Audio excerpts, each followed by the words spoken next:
覚えていますか？ザ・リプレイス大人取り替え作戦。ディズニーチャンネルを見ていた人ならタイトルを聞くだけでふっと思い出すかもしれません。この作品はディズニーチャンネルで放送されたオリジナルのアニメシリーズで、アメリカでは2006年7月28日から2009年3月30日まで放送されました。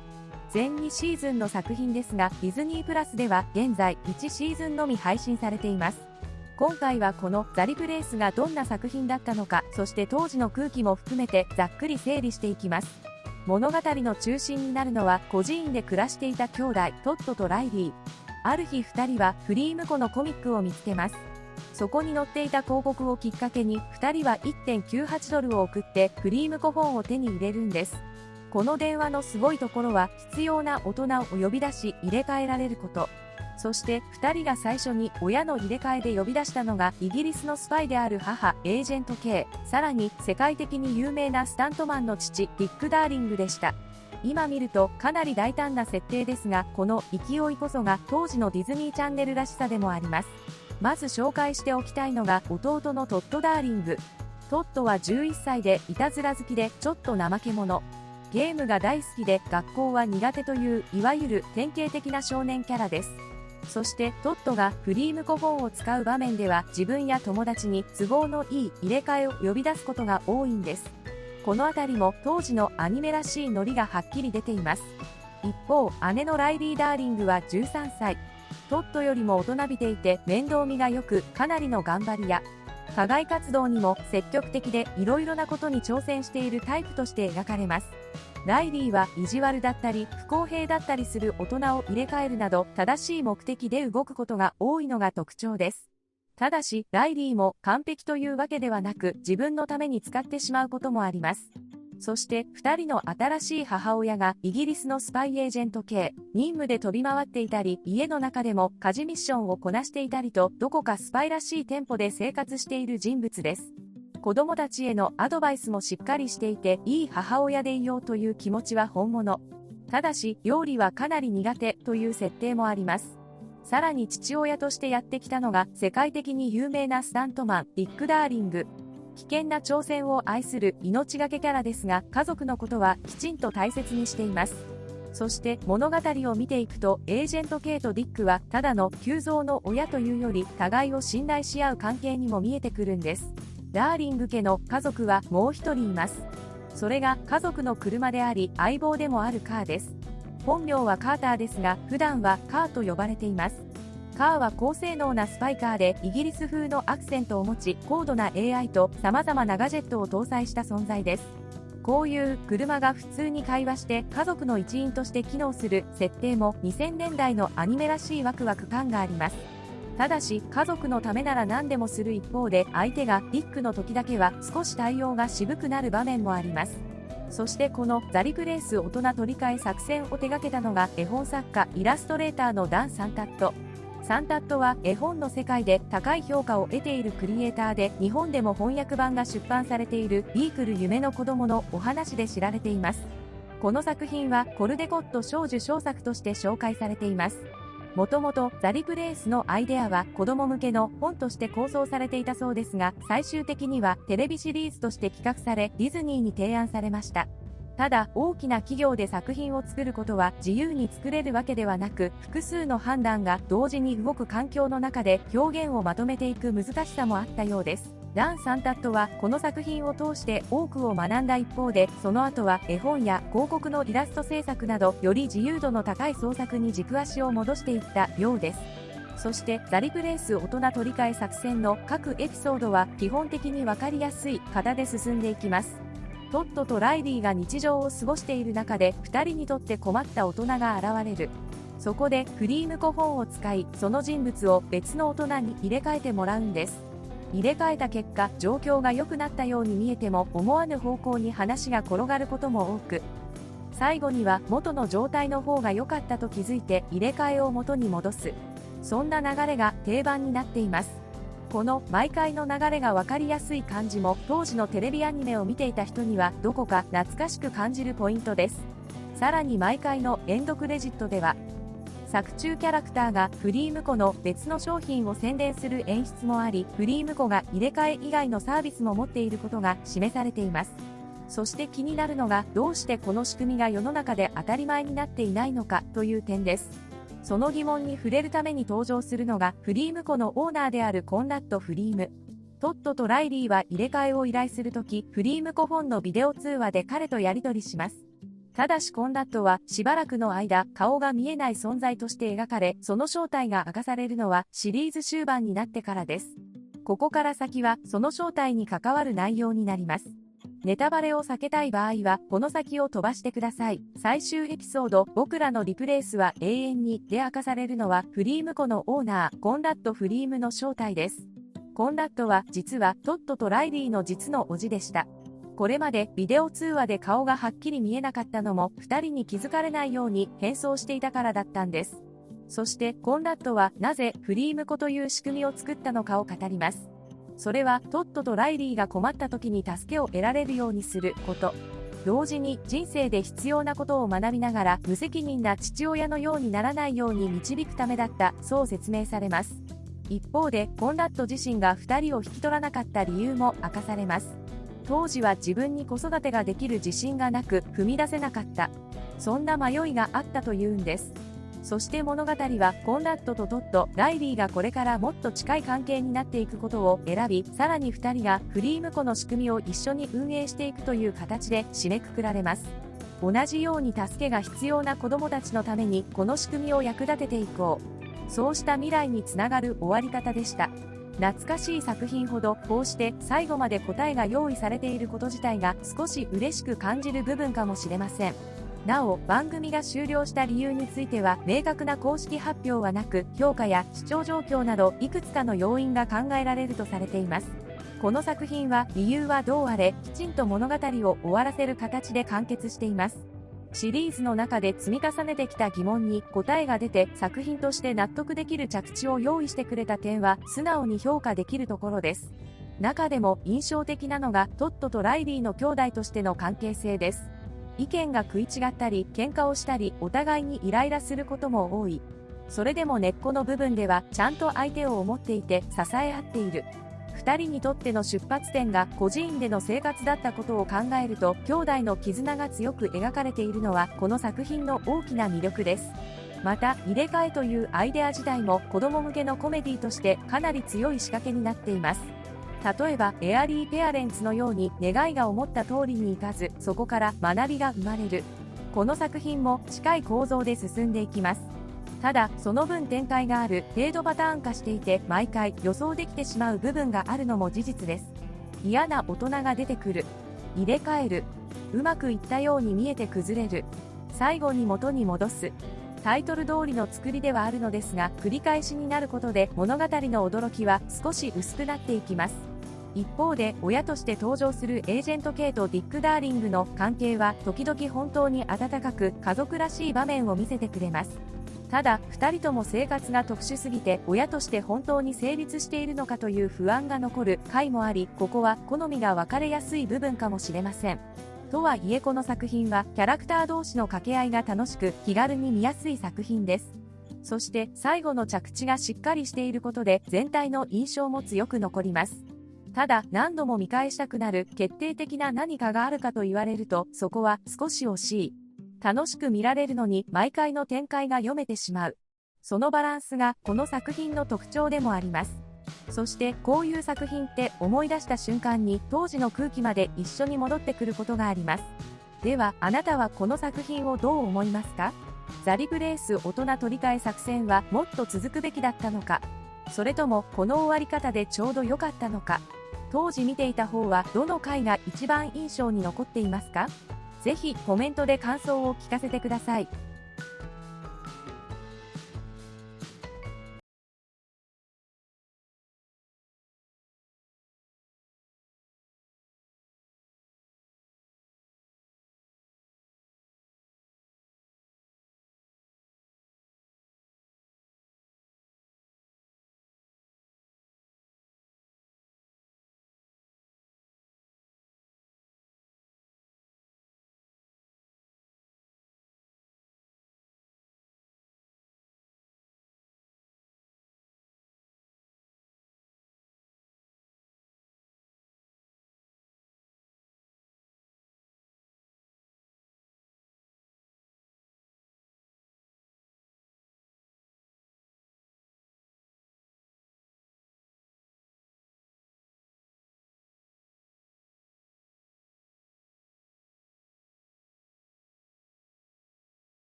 Replacements? It was a Disney Channel original animated TV series that aired on the flagship Disney Channel from July 28, 2006 to March 30th, 2009. It ran for 2 seasons. Disney Plus only has one of the seasons. Regardless, today for our Wait, Remember series, we are going to take a look into what this show was, some interesting info about it, and what ultimately happened to it, and of course, my personal thoughts on it as well. So let's just hope that I don't get the replacements. Not shown but explained at the beginning of each episode in the theme song is the overall concept of the series, that 2 siblings, Todd and Riley, were living in an orphanage until one day they stumbled across a Fleamco comic book, which had an ad for the Fleamco phone. After mailing away their order along with $1.98, the 2 kids received their Fleamco phone, which allowed them to call the Fleamco company to replace any person at all that they want with someone else. Also explained in the theme song, but not shown in the series, is that Riley and Todd, immediately after getting the Fleamco phone, used it to get a British secret agent mom named Agent K and a professional daredevil dad named Dick Daring. This does suddenly bring into question, if Todd and Riley were orphans, who did Agent K and Dick replace? They were suddenly assigned together to be 2 random kids' parents? Like, what's their relationship like? Is this an emotionally functional household? Okay, I'm done questioning these plot holes, back to discussing the actual show.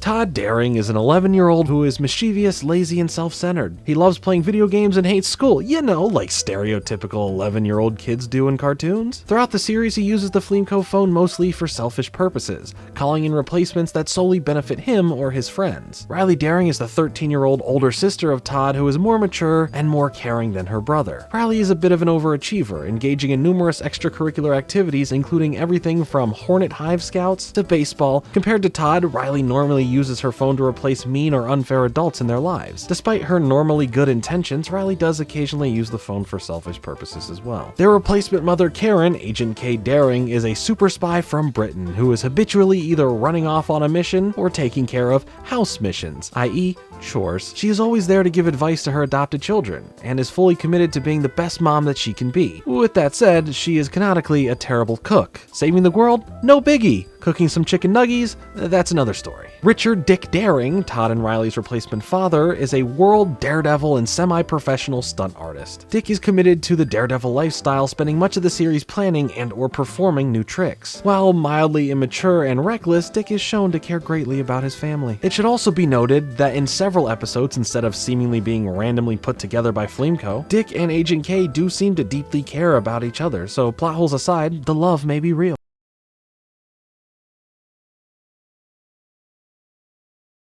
Last member of the Daring family is the family car, and bear with me, this makes sense in a second, named Carter, but nicknamed Car. The family car is a high-tech spy car with a British accent with an advanced intelligence and numerous gadgets who will do just about anything for the family, as long as the person it's for isn't Dick. Car's concept was strongly modeled after Kit from Knight Rider, and plays into 2001: A Space Odyssey's Hal tropes. The Replacements was created by Dan Santat, an American children's book author and illustrator. Santat was born to Thai parents in Brooklyn before moving to California at the age of 3, where he still lives today. He initially attended the University of California, San Diego, where he got a bachelor's degree in microbiology. Unsatisfied with this choice, Santat decided to go back to get an education in illustration from the Art Center of College Design, a decision that really helped him find his true calling. In 2004, he published his first children's book, The Guild of Geniuses, and he later did other illustration jobs such as the illustrator for R.A. Spratt's book, Nanny Piggins, and the first book in Rhea Perlman's Otto Undercover series. In 2015, he won the Caldecott Medal for distinguished illustrations for his book, The Adventures of Beagle, the Unimaginary Friend. Santat originally came up with the concept for the Replacements as a children's book idea, but after thinking about it for a while, he decided that it would function best as a TV show, and thus he decided to pitch it to Disney. Santat found the experience of working for a large company like Disney new and challenging, with a steep learning curve when it comes to figuring out how to appease several high-ranking executives at once while still trying to tell the story he was interested in telling. When the Replacements ended, he decided that while he learned a lot from his time at Disney, he greatly prefers the greater freedom that comes with illustrating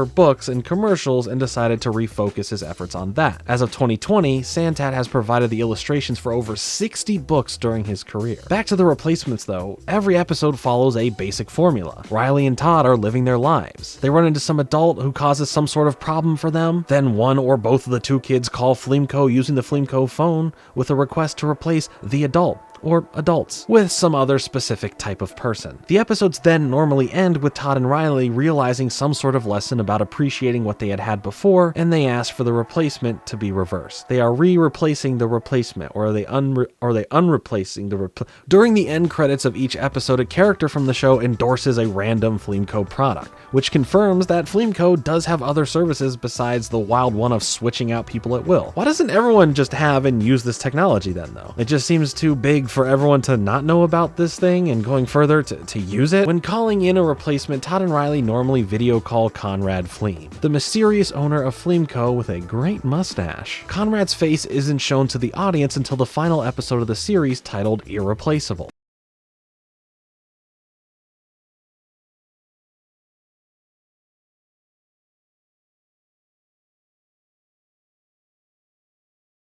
Todd and Riley learn that Conrad Fleam is actually their red-haired biological uncle who had been wearing a disguise the entire time so they wouldn't recognize him on the video calls. After this revelation, Conrad explains that he has created this company so that his niece and nephew would have the help they need in life while also learning important life lessons, preventing them from turning out like their careless father, Conrad's brother. He also explains that he didn't adopt Riley and Todd himself because, at the time, he was nervous that he wouldn't know how to raise kids.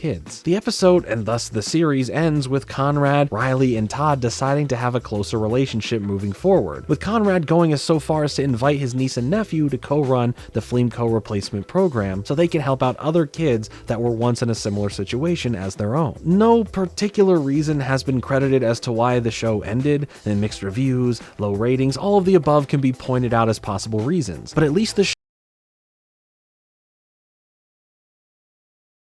show ended in a proper way that finished telling the story they wanted to tell. This isn't always a commonplace thing, so it's at least satisfying to get some answers regarding interesting questions from the series and get an ending worthy of what the show was offering. I personally really like the aspect and dynamics of Todd and Riley's sibling relationship. Sure, they have all the tropes that siblings in media do. They don't see eye to eye a lot, they get on each other's nerves, have opposing ideas and views, but at the end of the day, they still care for each other and always look out for one another, especially because of their origins only having each other. The concept of the show, while as cool as it is, and in most cases works really well in the same vein as Fairly Odd Parents, where Timmy can make a wish and learn a lesson based upon the wish not being what he thought it originally was that he wanted, it can be a bit played out when you know what to expect nearly to a T every episode. Some person is not to their liking, they get replaced. Someone is being mean, they get replaced. At least the title of the show fits really well. The parental dynamics of Agent K and Dick Daring can fall into a nice heartwarming category at moments that feel genuinely sweet to see. Other times it feels like they aren't fit to be replacement parents because of the lives that they already live beyond the household. It's very give and take here in the show that tries to balance out cool ideas and cool characters with plots that don't feel too much different from one another. In no way do I think this is a bad show. Again, I had a lot of fun with it and I do like the characters and how they all interact. Plus, the ending of the show leaves a solid impact on everything that came before to fulfill your soul. It's just missing something on top of it to make it more memorable, something worth going back to over and over again. But knowing exactly what to expect every episode can put a hindrance on doing so. It was a fun and pretty easy watch through, but to get to that great ending again, even though I do enjoy the characters, feels like a taller order than it should be. Better call Fleamco. But what I want to know is your opinion on the replacements. What do you think about the show? Should it have continued on, or did it wrap up in a nice way that felt satisfying? Let me know in the comments. Thanks so much for watching. Make sure to hit the like button and subscribe for more content like this.